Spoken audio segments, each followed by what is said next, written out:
Do Evangelho, desculpa. É do Evangelho segundo o Espiritismo. Como foi feito o Evangelho e que objetivo se fez. E é uma dos mais importantes esclarecimentos que nós temos de como foi feito o Evangelho. Com a palavra, Marisley.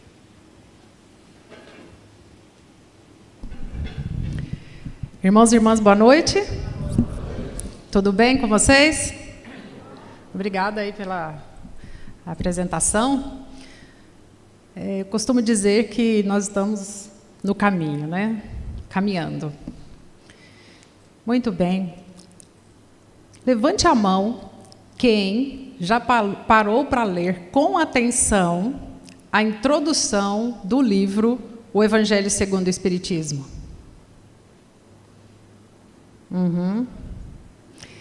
E, claro, quem fez o ESD, né? Quem já fez o ESD? Estudo Sistematizado da Doutrina. Ah, tá, vou puxar a orelha então. Então, muito bem. Parabéns para quem já fez a tarefa de casa, para quem não fez. Tá? Eu estava, inclusive, comentando aqui com o Mário Lúcio, que realmente a leitura do Evangelho é feita de forma racional, sim, mas muitas vezes de forma emocional, buscando muito o aspecto sagrado, religioso, crístico da doutrina espírita. Afinal, é o Evangelho. Mas quando nós paramos para fazer uma análise um pouco mais profunda do livro, nós encontramos ali na introdução o detalhamento dos estudos de Kardec. Como ele fez, qual o caminho que ele percorreu de forma sistematizada para chegar até a doutrina espírita. Então, eu recomendo que os irmãos façam uma leitura detalhada para entenderem exatamente esse tema. O que significa a autoridade da doutrina espírita? E eu confesso que, quando terminei de fazer esse estudo, eu me senti um verme, assim. Eu fiquei envergonhada. E pensei, meu TCC de graduação, minha dissertação de mestrado, minhas 2 teses de 2 doutorados valeram como uma tese dessa de Kardec? Nem chega perto, nem fumaça faz. Me senti, como Jesus falou, um servo, uma serva inútil. E eu confesso isso aqui, porque os irmãos vão perceber a riqueza que foi o trabalho de Kardec. Não somente por ser o codificador, mas o quanto ele tomou para si essa responsabilidade de maneira séria e o quanto ele foi orientado, instruído e obediente às instruções dos Espíritos, claro, sob a égide do Cristo e de Deus, como é mesmo dito ali. Vamos estudar, então? Então, lá vai. Kardec começa explicando que os evangelhos tratam, basicamente, de 5 pontos importantes, né? Mateus, Marcos, Lucas e João. Dos atos da vida do Cristo, então a história da vida de Jesus, isso aí é importante entender. Os milagres que Jesus operou, as profecias, né? E essas profecias estão detalhadas de diversas maneiras, os dogmas por meio das parábolas, dos exemplos, e também por meio das parábolas e das pregações e das orações, o ensinamento moral. É nesse aspecto que Kardec e os espíritos vão focar, no ensinamento moral. Qual é o extrato moral que podemos tirar dos evangelhos? Está no Evangelho segundo o Espiritismo. E o que seria esse ensinamento moral, então? As regras de conduta, o manual de convivência, como nós deveremos agir, o código de ética de convivência humana e de evolução. Como a justiça acontece, como ela se processa, ou seja, começo, meio e fim, E qual é o produto da justiça e da injustiça? E, claro, o caminho infalível para a felicidade. Achei muito forte esse trecho, mas está lá escrito o caminho infalível para a felicidade. Pronto. Então, né? É muita ousadia para um texto científico. Vamos lá, os irmãos verão. Bom, ele começa dizendo que a doutrina espírita, ela não é privativa do que nós conhecemos como espiritismo. Ela está em toda parte, ela sempre esteve acompanhando a humanidade no decorrer da história, na antiguidade, na atualidade e no futuro. É claro que ela recebe diferentes nomes, mas a forma como os ensinamentos morais, as explicações morais que a doutrina espírita utiliza, elas são perenes, porque elas não são de um único homem, elas não são de uma localidade, elas não são de uma época. Ele já começa arrasando, né? E o que seria então essa doutrina espírita? Ele conceitua como as vozes do céu que vêm esclarecer os homens e convidá-los à prática do Evangelho. Pronto. O que é isso, então? O que é que nós estamos fazendo aqui? Estamos ouvindo as vozes do céu. Quando estudamos as obras espíritas, são as vozes do céu. Elas nos convidam, elas nos atraem, elas são um caminho para aquela conduta moral de caminho infalível para a felicidade. Então, vem quem quer? Sim, vem quem quer. Posso obrigar alguém a ser espírita? Não. Mas pode acontecer que por razões emocionais, psicológicas, físicas, ambientais, etc., eu venha me tornar espírita? Sim. Sim. Muitos, né? É aquela história. Às vezes não vai pelo amor, vai pela dor, né? E provavelmente os irmãos tenham muita experiência a esse respeito. Então, organizando essa introdução em princípios doutrinários e organizacionais da doutrina espírita, eu não tive outra opção a não ser chamar isso de princípios doutrinários e organizacionais. Eu sou da área da saúde, né? Então a gente entende um pouco de SUS. Então o SUS também, na Lei 8.080, tem seus princípios doutrinários e organizacionais. É só assim para entender como é que funciona o sistema. Então, para entender como Kardec construiu esse arcabouço, que nós chamamos de doutrina espírita, nas nossas mãos, ele se fundou em 25 princípios. É claro que nós vamos ter que estudar um por um, né? Vai dar tempo, muita calma. Mas são esses aí, olha. Caso, como é um estudo em construção, caso os irmãos, claro, né, com muita propriedade, como todos são estudiosos aqui, caso discordem de algum princípio, por favor, me procurem ao final e digam, olha, esse princípio aí não é um princípio muito adequado, podemos substituir por outro. E nós construiremos isso juntos. Então, são esses, da divindade, expansibilidade, transmissibilidade, vou explicar cada um. Globalização, universalidade, veracidade, influenciabilidade, racionalidade, confiabilidade, garantia, unanimidade, concordância. Cientificidade, controle, liberdade de contradição, centralidade, imperturbabilidade, né, foi o termo, progressão, probabilidade, graduabilidade, corroboração, um elemento importante aí da ciência, direcionamento, não individualidade, integralidade e, finalmente, harmonia. O que será isso? Vamos lá. Divindade ou sacralidade, como queiram, né? Kardec deixa bem claro que a doutrina espírita não é uma concepção puramente humana, nem de um único homem. Ou seja, ele não pega para si essa responsabilidade. E isso significa que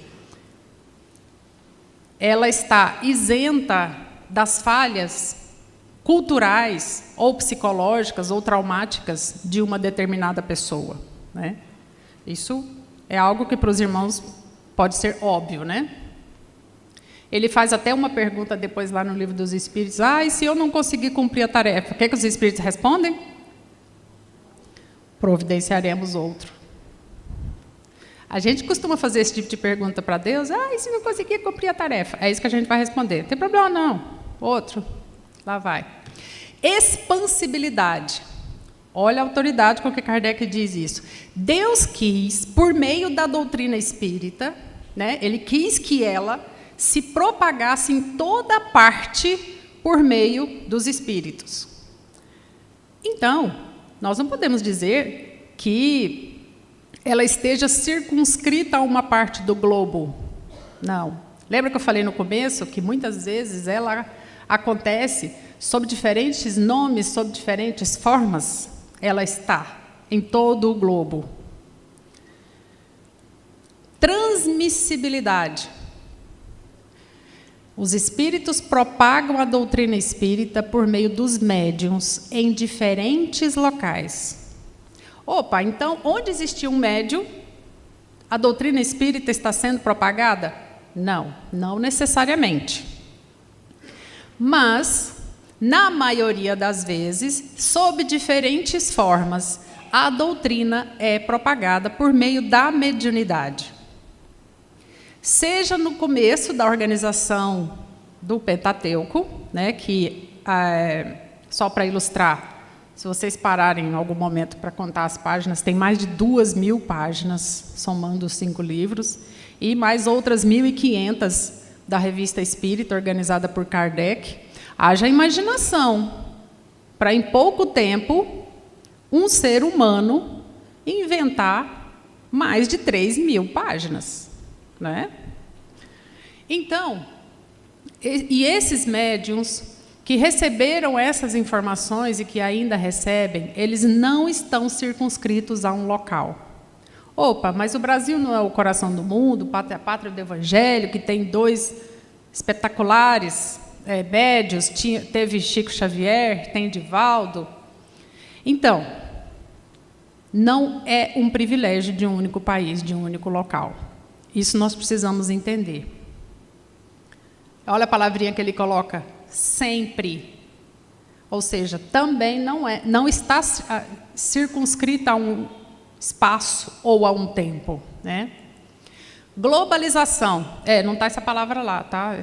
São os princípios que eu coloquei. Vocês vão procurar globalização lá na introdução, não tem.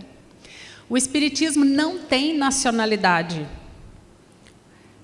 nem classe social, pois visa conduzir os homens à fraternidade.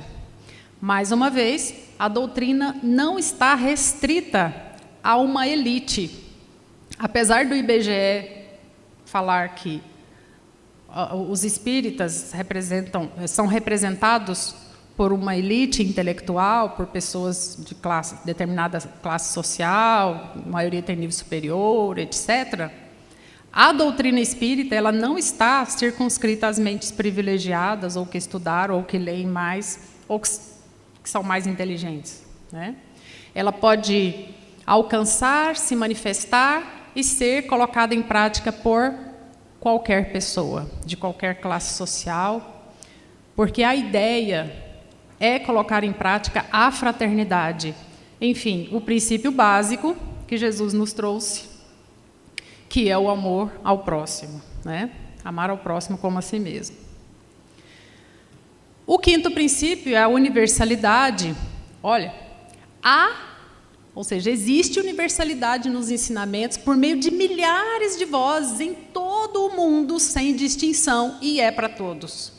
Esse princípio reforça o princípio anterior, ao dizer que são milhares de vozes, elas são simultâneas. Lembra que eu falei que a doutrina ela representa essas vozes que vêm nos convidar, nos atrair para o Evangelho, para a prática do Evangelho. Então, essas vozes ecoam no mundo todo. Nós estamos na Terra, estamos falando de Terra. Elas ecoam no mundo todo, de diversas maneiras, sob diversos idiomas, por meio da escrita, da fala, da sensibilidade, da intuição. Os livros espíritas, por exemplo, eles viajam o mundo todo, né? E é para todos. Veracidade.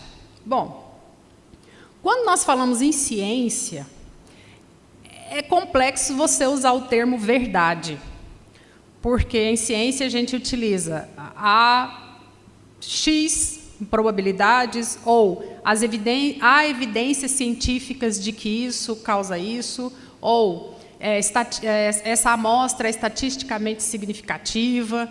Então, a gente não diz assim, é verdade. A gente diz, há evidências científicas.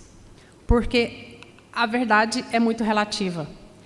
Mas a sacralidade da doutrina espírita nos faz ter a liberdade, e Kardec também teve, de dizer que o espiritismo é uma verdade.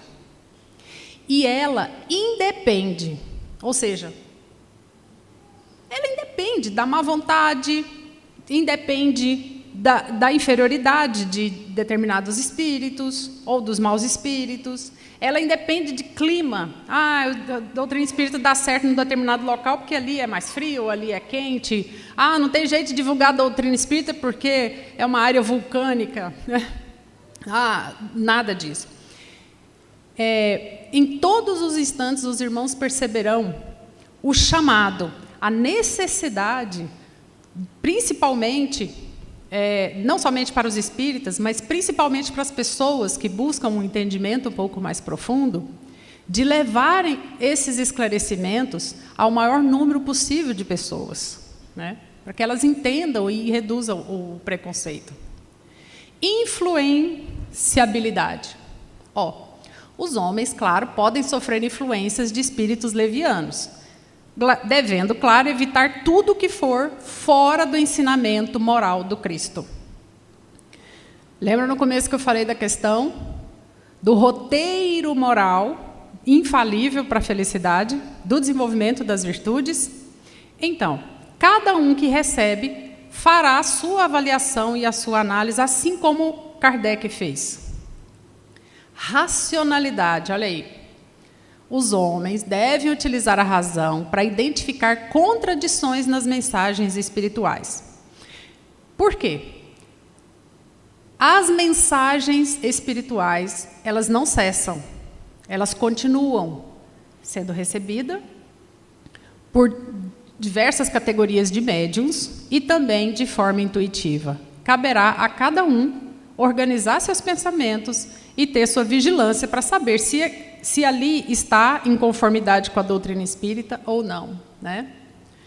Confiabilidade é um outro princípio que Kardec utilizou, né? Essa confiabilidade nos ensinos veio, e ainda vem, da concordância de diferentes médiuns e em diferentes lugares. Essa figura, ela tem a palavra paz escrita em diversos idiomas.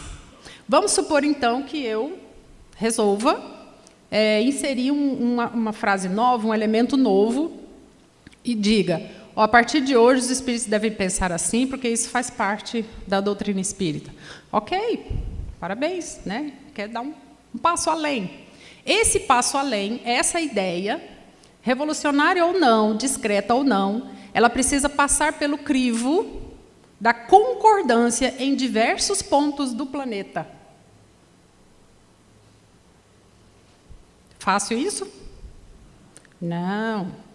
Mas em um trabalho científico, quando você encontra um resultado de um fenômeno a partir das suas amostras, você apresenta o resultado e depois discute com outros autores que encontraram resultados semelhantes ou diferentes. E aí você vai tecer suas conclusões. Não é assim na ciência? Ou já vai acreditando logo? Garantia. Então, peraí.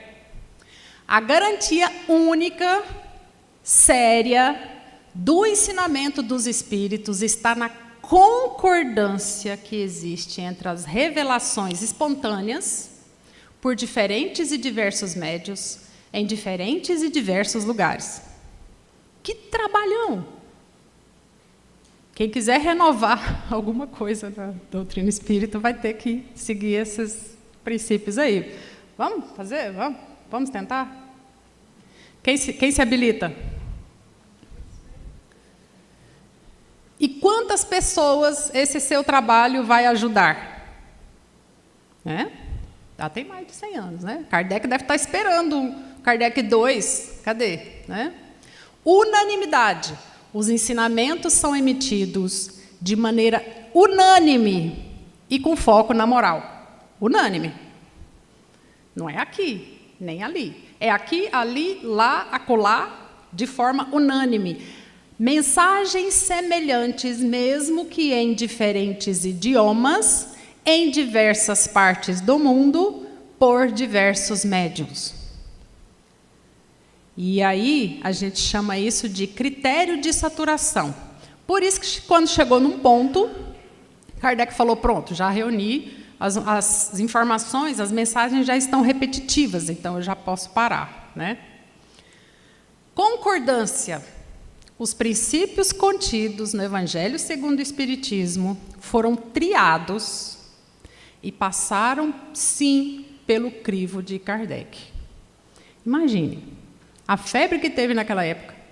Quantas mensagens foram emitidas? Que abriram-se as portas, Pronto, a ciência daquela época fervia de busca de informações quanto a fenômenos mediúnicos. Quantas informações Kardec recebeu? Ele fala. Mas ele teve que triar e verificar por critério de saturação e o método indutivo a repetição dos fenômenos e as informações que batiam, que eram semelhantes. Mas mesmo depois desse passo de selecionar essas informações e verificar as semelhantes, ainda se passou pelo crivo moral. Isso é bom, é útil, é justo, vai ajudar alguém e está de acordo com a moral evangélica? Se está dentro do Evangelho, ok, passa. Se não, é descartado. Aí ele detalha, as comunicações foram coletadas em mais de 1000 centros espíritas disseminados pelo globo. Foi assim que ele fez e recolheu essas informações. Então, elas foram analisadas e catalogadas, como eu expliquei, segundo o critério de semelhanças, uma equipe ajudando. Mas, como o primeiro princípio, Kardec não fez esse trabalho sozinho. Quem é que controlou essas comunicações e foi barrando, eliminando as teorias contraditórias? Os espíritos, que participaram, claro, sob o comando de Jesus. E ele chamou isso de controle universal. Liberdade de contradição, ele diz o seguinte, que essas comunicações continuaram, e elas ainda continuam. Ele deixa isso nesse verbo, que elas continuam. Individualmente, aqui e ali, ora a favor, ora contra, e o método todos nós já sabemos, Como é que nós vamos fazer para saber se essa informação procede ou não? Se ela enriquece a doutrina espírita ou não? Se ela acrescenta ou não? De vez em quando surgem umas aí, umas falas aí, a gente fica assim, e aí? Tem que passar por esse... Kardec já deixou a receita. Centralidade. Os espíritos não permitem modificações que se afastem da verdade. Às vezes, algumas informações são ventiladas, mas logo caem por terra. Aí a gente fala, viu algumas discussões assim, será que é isso mesmo? Não vou citar exemplos aqui, porque estão ligados a pessoas. Mas o tempo passa e caem por terra, não dão certo. Mas essa figura aí ilustra bem, esse exército de espíritos. Eu coloquei essa figura assim com asinha, mas é só para o nosso imaginário, de anjo com asinha. É tudo muito bem controlado, tudo muito bem organizado. O negócio não é bagunçado, não. Imperturbabilidade. Pequenas contradições provocam perturbações locais, mas elas não abalam o conjunto. Os espíritos que coordenam esse trabalho que aconteceu e continua acontecendo, eles não deixam que determinadas situações particulares afetem o desenvolvimento da doutrina espírita, né? Progressão. O sistema de concordância valerá para os pontos não elucidados. Tá. Kardec utilizou esse critério, deixando bem claro que algumas partes, algumas informações que chegavam e que ele considerava importantes, algumas evidências, né? E existem algumas passagens, como, por exemplo, a questão da multiplicação dos pães. Então, foi isso que levou a colocar o seu desabafo, né, alguns diálogos com algumas pessoas antagonistas, no livro O que é o Espiritismo, né? Então, se os irmãos tiverem uma curiosidade, ele é mais fininho, menos volumoso, e aí os irmãos verão os próprios argumentos de Kardec. Aí ele não colocou no Evangelho segundo o Espiritismo, deixou a confusão do lado, mas não deixou de publicar. Tem aqui na livraria, O que é o Espiritismo. Probabilidade. Publicações individuais exigem prudência e devem buscar confirmações, pois são apenas probabilidades. Lembrem-se que a doutrina espírita, ela tem como foco a moral. E essa moral está voltada para o Evangelho de Jesus Cristo. Então, qualquer informação, qualquer publicação individual que surgir, nós temos que ser prudentes e temos que observar e verificar se está de acordo. Porque se não estiver de acordo, pode ser de algum espírito inferior e pode ser alguma informação para nos confundir. Então, a gente precisa ainda ter essa prudência, porque são meras probabilidades, né? Graduabilidade. A figura ali é bem característica mesmo, né? Gota a gota. Às vezes precisa na veia mesmo. As revelações são graduais, conforme a evolução e o amadurecimento humanos. Os irmãos que conhecem bem o Livro dos Espíritos sabem que Kardec fez perguntas ali, né? E aí, né? Ele tocava mesmo, né?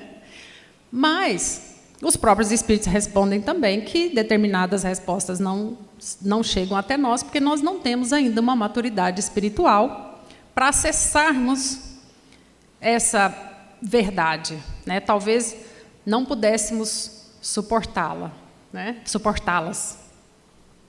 Então, o que a gente tem que fazer para atingir a verdade logo? Amadurecer o mais rápido possível.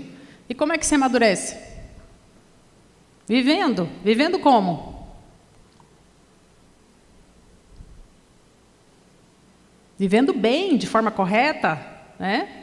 Utilizando esses manuais que nós temos aí.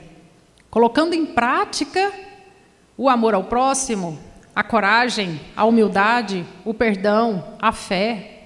Né? Vivendo de maneira correta, honesta, né? Aprendendo, desenvolvendo a inteligência, a bondade e a moral. Né? Não tem segredo.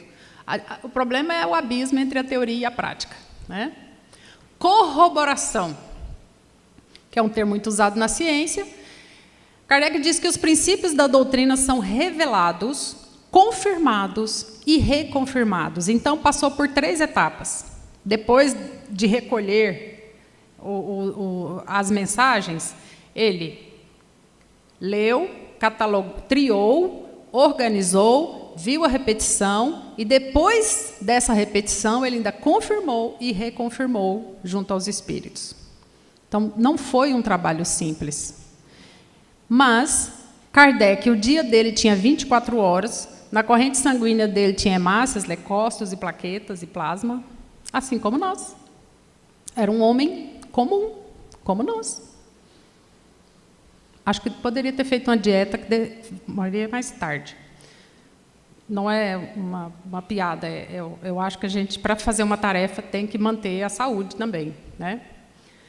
Então, essa reconfirmação vem porque, às vezes, um tem uma visão e o outro tem uma visão. Olha lá, o objeto é o mesmo, mas um vê 4 e o outro vê 3, e aí? Né? Direcionamento. A força e autoridade da doutrina espírita está na voz unânime dos espíritos. Eu estou sendo chamada a atenção aqui para falar do trabalho de Kardec e não de Kardec. Foi mal. A força e autoridade da doutrina espírita está na voz unânime dos espíritos, sob a ordem de Deus em toda a terra. Então, é um trabalho coordenado pelos espíritos? Sim. É um trabalho coordenado por Jesus? Sim. Mas é um trabalho coordenado principalmente e diretamente por Deus. Claro, como tudo, é uma questão de lógica. Mas se não fosse, não duraria. E se nós não levarmos a sério a questão do espiritismo como ciência, né, conforme Leon Denis, né, bem lembrado, Mário Lúcio, temos que avançar o aspecto científico da doutrina espírita. É claro que nas universidades, aqui em Goiânia tem uma universidade, 2 faculdades que têm ligas de estudos espirituais, né, que eles lidam com a questão da espiritualidade, da morte e do morrer, né, estudantes, né, de nível superior estudando isso, tem doutorados e tem estudos a respeito, mas nós precisamos aprofundar a cientificidade da doutrina espírita, como nós temos feito com a parte filosófica e religiosa, né? É um tripé, nós não podemos deixar esse triângulo aí torto. 23, não individualidade. As decisões sobre os princípios da doutrina espírita não caberão a um único homem, muito menos a um único espírito. Então, acho que a gente já deixou isso bem claro, né? Integralidade é um termo extremamente importante.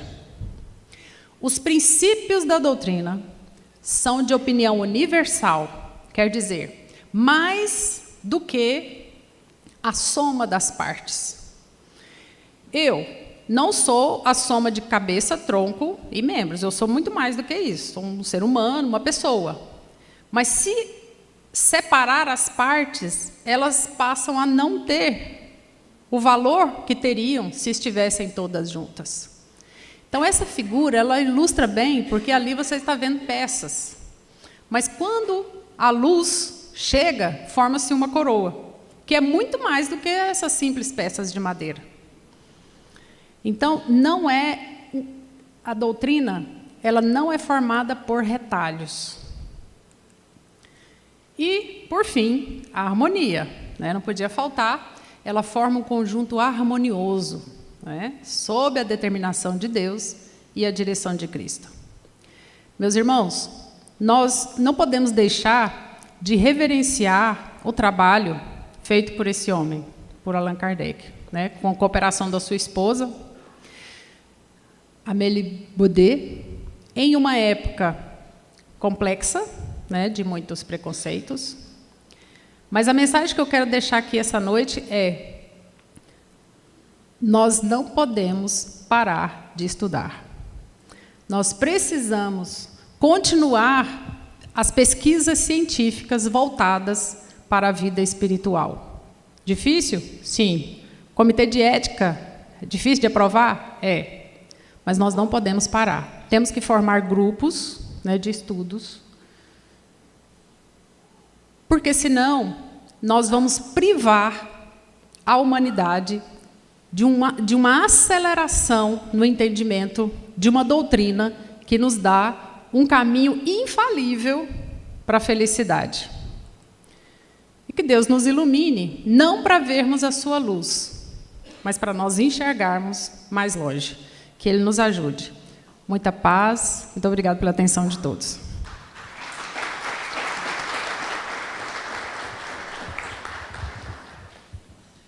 Então, nós estamos profundamente agradecidos pela nossa irmã Marisley ter nos dado hoje uma aula a respeito